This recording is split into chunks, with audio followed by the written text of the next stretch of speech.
ഇടതുപക്ഷത്തിൻ്റെ ഐശ്വര്യം ആരാണ്? ഇടതുപക്ഷത്തിൻ്റെ ഐശ്വര്യം എന്ന് പറഞ്ഞാൽ NDA ആണ്. ഈ ത്രികോണ മത്സരം വരുമ്പോൾ എത്ര സീറ്റിലാണ് അസംബ്ലിയിലേക്ക് ഇടതുപക്ഷം ജയിക്കുന്നത്?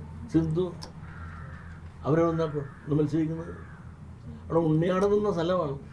ഉണ്ണിയാടൻ നിന്ന സ്ഥലത്ത് ത്രികോണ മത്സരം വന്നു. BJP 30,000 വോട്ട് പിടിച്ചപ്പോഴാണ് മാടൻ ജയിച്ചു കയറിയത്.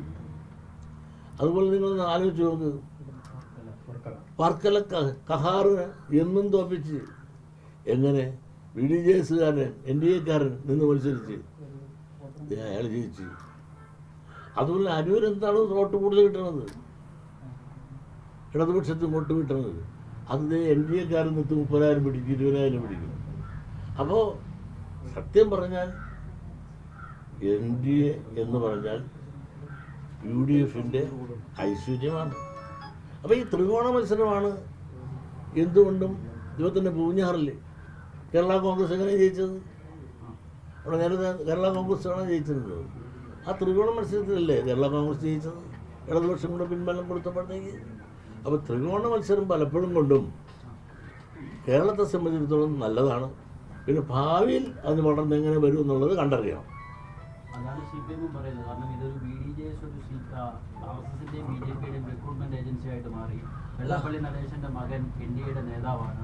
ഭാര്യ RSSന്റെ പരിപാടികളിലൊക്കെ സജീവമായി പങ്കെടുക്കും. അത്തരത്തിൽ ഒരു RSS ഒരു ലെവലിലേക്ക് SNDP മാറുന്നു, പ്രത്യേകിച്ച് താങ്കളുടെ കുടുംബം മാറുന്നു എന്നുള്ളതാണ് CPMന്റെ ആരോപണം. എൻ്റെ കുടുംബത്തെ നന്നാക്കാൻ ഇവരാരും നോക്കണ്ട. എൻ്റെ കുടുംബക്കതിൽ ഏത് നിലപാട്, നമുക്കൊരു ഇഷ്യൂ വരുമ്പോഴുള്ള നിലപാടാണ് നിങ്ങൾ നോക്കേണ്ടത്. RSS ആണെന്ന് പറയും, നേരത്തെ ഞാൻ ആരാണെന്ന് പറഞ്ഞ് ഞാൻ കമ്മ്യൂണിസ്റ്റാണെന്ന് പറഞ്ഞു. ഞാനന്ന് BJPക്കാർ എന്താ പറഞ്ഞു, ഞാൻ BJPക്കാരെല്ലാം കൂടെ എന്നെ എന്തുമായിട്ട് വട്ടയിട്ട് കുത്തി ഞാൻ കമ്മ്യൂണിസ്റ്റാണെന്ന് പറഞ്ഞു. അത് ഞാൻ മാത്രമല്ല, ഞാൻ ചെറുപ്പം തൊട്ട് തന്നെ ഇവിടെ 7-ാം വാർഡിൽ 1965 നിന്ന് മത്സരിച്ചവരാണ്. അന്ന് എന്നെ കൊണ്ടാവരുന്നു അവിടുത്തെ കമ്മ്യൂണിസ്റ്റ് പാർട്ടി സ്ഥാനാർത്ഥിയായിട്ട് മത്സരിച്ചതാണ്. അതിനുള്ളിൽ ഞാൻ 3 പ്രാവശ്യം ഈ ഇടതുപക്ഷത്തിൻ്റെ പീഡനം അനുഭവിക്കേണ്ടി വന്നിട്ടുണ്ട്. എന്നിട്ട് നിന്ന നിലപാടിൽ നിന്ന് ഞാൻ മാറിയിട്ടില്ല.